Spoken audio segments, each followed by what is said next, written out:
Greetings, everyone. Hope all of you are having an absolutely fantastic day. You know the drill. Void Shadows is out. We've already went over Blade Dancer, and now it's time to get into Executioner. I'll remind you all one more time that I'm recording this video before I have access to the full patch notes that are going to be paired with the release of Void Shadows. This will be the last video of that type. The next video about Rogue Trader should hopefully be a full build of Cabela that'll of course combine the mechanics of both Blade Dancer and Executioner, keeping those new patch notes in mind. With that, let's go ahead and dig right in. Now, Executioner is not available until level 16, and there are only certain archetypes that can even allow you access to this archetype. So you can go into it if you're a warrior, and that makes a lot of sense. Executioner benefits greatly from you being a melee combatant, and warrior is a great melee class.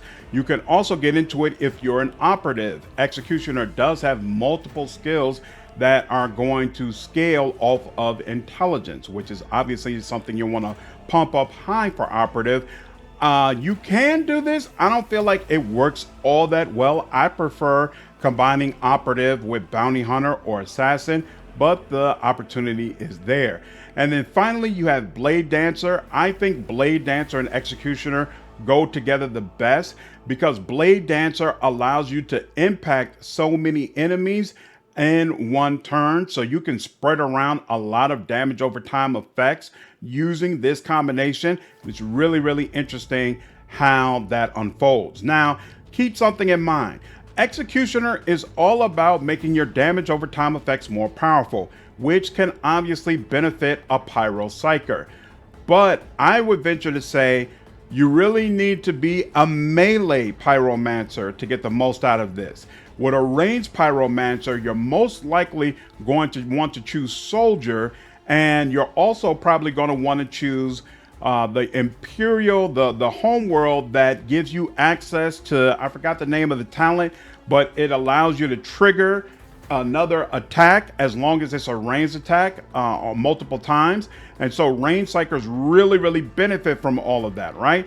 But you can't pair that combination with Executioner. So I don't think ranged psychomancers really, ranged pyromancers really benefit from Execution nearly as much. It's really about the melee combatants taking advantage of what it has to offer. Now, at level 1, you're automatically going to get Forced Repentance. Whenever you inflict a damage over time effect on a target, which is already suffering from an effect of the same type, the target immediately suffers an additional instance of damage from the initial effect. All damage over time effects of this type on this target, including the one you just inflicted and the ones that you will possibly inflict later, have their levels increased by an amount that scales with your Medikai skill, and this bonus stacks. So this is what really makes Executioner powerful, but it's even better when you pair it with Scouring Strikes, which you also get at level 1. Your melee attacks are going to automatically inflict levels of bleeding on all targets hit, and the bleeding levels are going to scale with your strength stat. And this effect is applied after all other effects from the attack are applied. So this is why Executioner pairs with Blade Dancer so well, because as a Blade Dancer, you're going to be leaping in and hitting 2, 3, 4 enemies at one time, and then causing all of them to start bleeding, which is just going to cause havoc among enemy lines. Don't worry about strength being low and not pumping up the levels of bleeding high. You've got a ton of different ways to increase the levels of your damage over time effects, so the damage from your bleeding or burning effects is not going to be a concern. Also, keep in mind, this means you can basically double up on effects, right? Because if you're a melee pyromancer, you'll be able to pretty much automatically cause enemies to both burn and bleed at the same time. And that means you can trigger Forced Repentance even more often. And then you still get a third ability, and this one you manually trigger where it hurts. If the target of your next successful attack is under any damage over time effects, the target will immediately suffer 3 instances of damage from each of these effects. So remember, you can have burning, bleeding, or toxin. 2 instances if the executioner makes a burst or area attack. And this damage is dealt after all other effects from the attack are applied. Then all damage over time effects are removed from the target. So this allows you to really make enemies pay for allowing you to put multiple damage over time effects on them. And I know some people were complaining, saying damage over time doesn't make sense in Rogue Trader because all the fights end in round 1. That's not really the case anymore because so many aspects of the mechanics have been debuffed. Fights last longer and they're more difficult than they were before. So damage over time effects make more sense.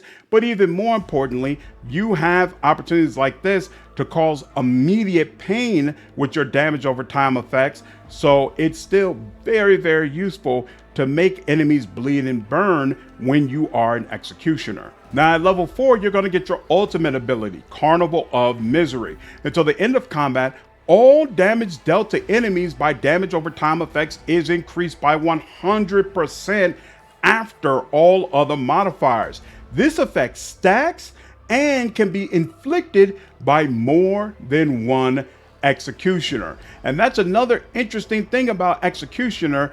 You benefit from having other executioners on the field, and even more importantly, you're going to benefit if you have other party members on the field who are dealing damage over time effects, whether it's Marazai dealing bleeding damage, or Argenta with a heavy flamer setting enemies on fire, or maybe you're using Heinrichs and he's got biomancy, so he's spreading toxin around to a bunch of different enemies. You want as many party members as possible applying damage over time effects so that you can then buff them up and use them to absolutely shred enemies. Now, like all the other archetypes, you have a couple of opportunities to buff up your ultimate ability. The first option is, until the end of combat, all toxin and burning effects from any source inflicted on your enemies ignore the target's armor and deflection. The damage of all bleeding effects from any sources inflicted on your enemies is increased by an additional 30%. So once again, if your entire team is geared towards this, it can be very powerful. The next option, whenever this ability is used, all enemies suffering from any damage over time effects immediately suffer an additional instance of damage from these effects. Very interesting option, but I think I prefer the first one, and then I prefer the third one over it as well. All enemies in combat immediately suffer bleeding, burning, and toxin. The level of each effect scales with your character level. Obviously, this is going to be fantastic for you and it'll allow you to really lay on the pain. And then the final option, until the end of combat, all of your allies are healed by damage over time effects instead of suffering damage. And the number of wounds restored is equal to the amount of damage that would be dealt by an effect after all modifiers are applied. I don't like making my executioner my healer. So me personally, I skip this and I would go with 1 and 3. All right, now at level 2, you're going to be able to select an ability. Exsanguination allows you to immediately inflict bleeding on one ally of your choice, and that ally is going to gain a bonus to dodge and movement points. The dodge bonus scales with your Metakai ranking, and this lasts until the bleeding ends. You can place this on yourself. It's an interesting option. Me personally, I skipped it. I like a couple of the other options more personally. Gift of Torment lasts until the start of your next turn and allows you to gain bonuses to parameters for each enemy or ally in combat that's suffering from a specific damage over time effect. If they're suffering from bleeding, you get a percentage bonus to armor that scales with your toughness bonus. If they're suffering from burning, you get a percentage bonus to dodge that scales with your toughness bonus. And finally, if they're suffering from toxin, you get a bonus to deflection that scales with your toughness bonus. Obviously, this is a great way to make your character more tanky. Me personally, I skipped it, but if you're playing on harder difficulties or using your executioner as a tank, this certainly isn't a bad option. Merciless Verdict causes your next ranged attack or psychic staff ability to inflict a damage over time effect on all targets hit, and the type of this effect depends on the attack's damage type. If it's physical, it'll inflict toxin. If it's energy, it's going to inflict burning, and the level of the damage over time effect is equal to the minimum weapon damage. The effect is only applied once per target after all other effects from the attack are applied. Me personally, I skip this because, again, Executioner really benefits from you being melee. You're not going to be using many ranged attacks, and you're not going to be using psychic staff abilities for the most part. So I didn't feel like it really fit with how Psyker powers would be used as an Executioner. Pain Resonance causes all enemies suffering from damage over time effects in a 4-cell radius around you to immediately suffer an extra instance of damage from these effects. They must also pass a resistance test that has a penalty which scales with your Medikai skill, or they're going to suffer an additional negative effect. If they're bleeding, they're going to suffer from being blinded. If they're burning, they'll suffer from being slowed. And if they have toxin, they'll suffer from being staggered. These additional effects are removed at the start of the Executioner's next turn. Me personally, I don't want my Executioner focused on healing or debuffing. For me, it's all about damage, murder, and mayhem. So I don't feel like this really fits in with what I want for my Executioner, and I skip this. Does it make sense? It makes a lot of sense. You obviously can spread the damage over time effects around very easily, and especially if you have an entire team focused on spreading around those effects, this could allow you to debuff an entire group of enemies. So it's definitely worth considering, but me personally, I wouldn't pick it up. Reckless Abandon takes 30% of your maximum wounds and makes them temporary wounds until the end of combat. So keep in mind, temporary wounds do not stack. So the game will always take your largest source of temporary wounds and make that the only one that counts. And temporary wounds are not healed by med kits. So once you've lost temporary wounds in the combat, they're gone. That's it. But on the flip side, whatever amount of wounds you've made temporary, that same amount will be added to your damage in a percentage amount when using melee attacks or your damage over time effects. Needless to say, that's extremely powerful, and I use this basically every fight. Definitely recommend picking this up. And then last on the list is Terrifying Strike. Your next melee attack forces all enemies hit to run away in a straight line for up to 3 cells. During this movement, the targets do not provoke attacks of opportunity and leave a bloody trail on the ground, which remains until the end of combat. Movement through these blood-stained cells costs you 0 movement points. Now, mechanically, does this make a whole lot of sense? Probably not. Because if you've got a group of enemies around you, you want to keep them around you and just use Dance of Blades or whatever executioner skills you want to deal damage to all of those close by enemies. But thematically, the idea that I can strike an enemy, make them all run, and then I stalk them using their blood and finding where they are and finally finishing them off, it's perfect to me. I absolutely love it.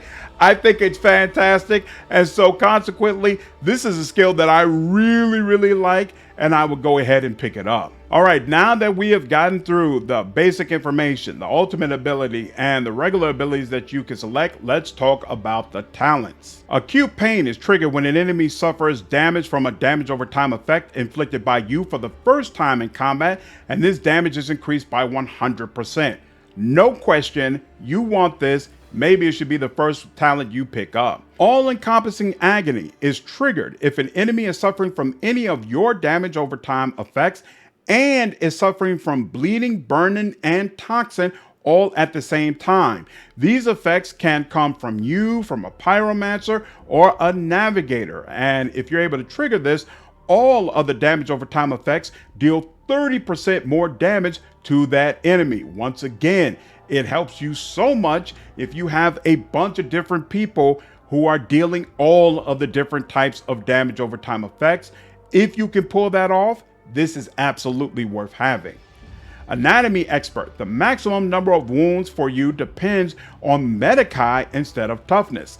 This is kind of worth considering, especially since your Metacon should be sky high, while your toughness is probably just going to get the scraps. As far as point increases, if I had an extra talent to spend, I'd probably go ahead and snag this. Battle of Attrition is triggered at the start of a round and causes all enemies suffering from any damage over time effects inflicted by you to have their incoming damage over time from any source increased by 20%, and this stacks. Once again, if you got a bunch of people on your team spreading around their damage over time effects, this makes perfect sense and is absolutely something you want to pick up. Bleeding Stigmata. Targets of the sanguination are also immune to toxic and burning while suffering from the bleeding. Now, there are some fights where being immune to toxin and burning is going to be extremely useful. There's a lot of fights where it doesn't mean anything. So me personally, I wouldn't pick this up. And I already said I wouldn't use exsanguination. You can make a decision about whether or not it makes sense for you.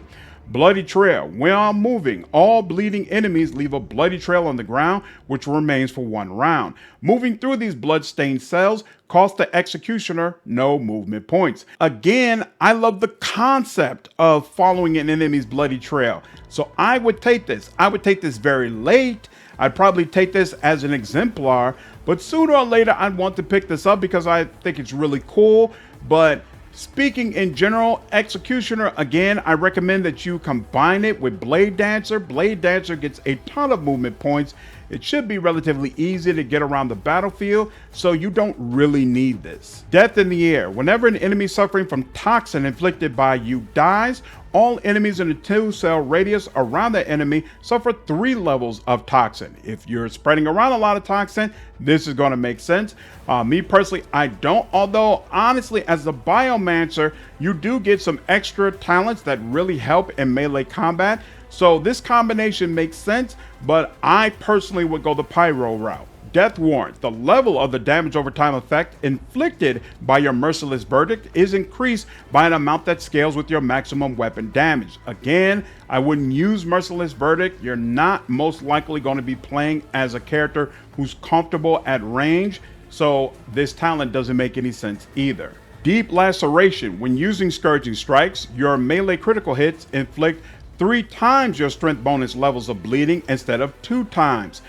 Personally, I would skip this. Again, your strength bonus is probably not going to be all that large, and so this isn't going to make a huge difference. Does It Hurt causes all damage over time effects inflicted by you to gain a bonus or critical hit chance that scales with your psi rating. This chance is increased by all bonuses to critical hit chance.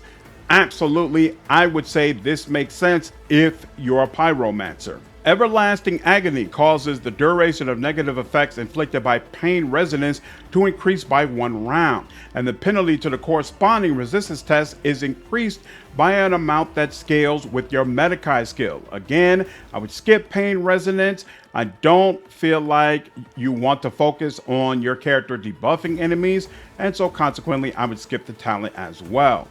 Fragile Playthings. The first instance of damage dealt by your damage over time effects in a round reduces the enemy's armor by an amount that scales with your intelligence bonus until the end of combat. This effect can be inflicted on multiple enemies per round, but only once per enemy. If you're an operative with a high intelligence score, obviously this is going to make a lot of sense. If you're anything else, then it probably isn't. And again, I recommend Blade Dancer, so most likely I would skip this. Hardened Body. Whenever you or your party members are suffering from any damage over time effects, these effects deal only 50% of their damage, and it stacks multiplicatively. 50% damage if there's 1 executioner with this talent in the party, 25% if there are 2, etc. Once again, the more executioners, the better.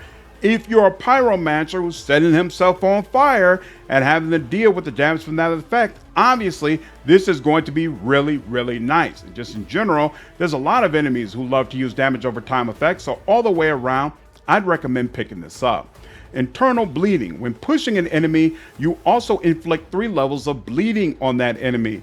I feel like there's not a whole lot you do as an executioner or frankly a blade dancer that's going to push enemies around. If you're a warrior, it becomes very easy to push enemies on a regular basis, and this skill is definitely going to make sense to you. Invigorating Screams. Whenever an enemy in a 4-cell radius around you suffers damage from a damage over time effect, you're going to gain an amount of wounds that scales with your toughness bonus. Again, your toughness bonus probably isn't that large, so I would probably go ahead and just skip this. Maddening Flames. At the start of an enemy's turn, if they're suffering from burning inflicted by you, they must make a willpower resistance test. If failed, the burning is removed and that enemy will fall prone until the start of their next turn. That's a crazy debuff, but keep in mind your willpower probably isn't that large, right? Unless you're going just all out with the psyker abilities. But most likely, if you're a melee pyromancer, you're not going to be able to build up willpower sky high.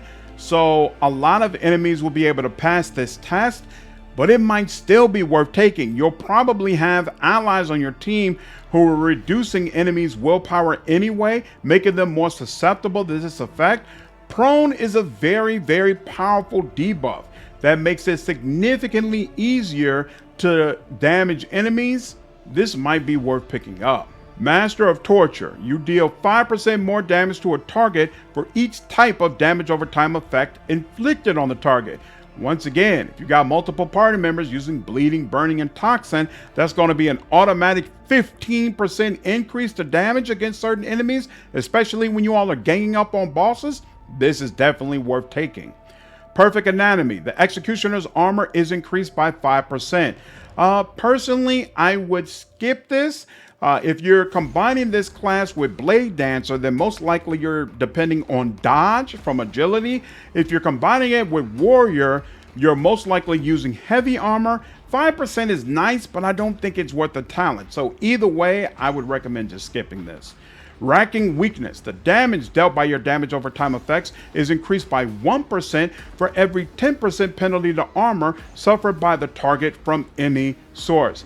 The penalties to armor can definitely stack high if you've got the right debuffs, especially from Cassia, but not quite so high that I feel like this is worth taking. I just don't think it's going to be a massive increase in damage, so most likely I would skip this. Reprieve is triggered when you use Reckless Abandon in the previous round, and at the start of your next turn, you have temporary wounds, and it causes you to be healed for an amount of wounds that scales with the maximum amount of wounds you have.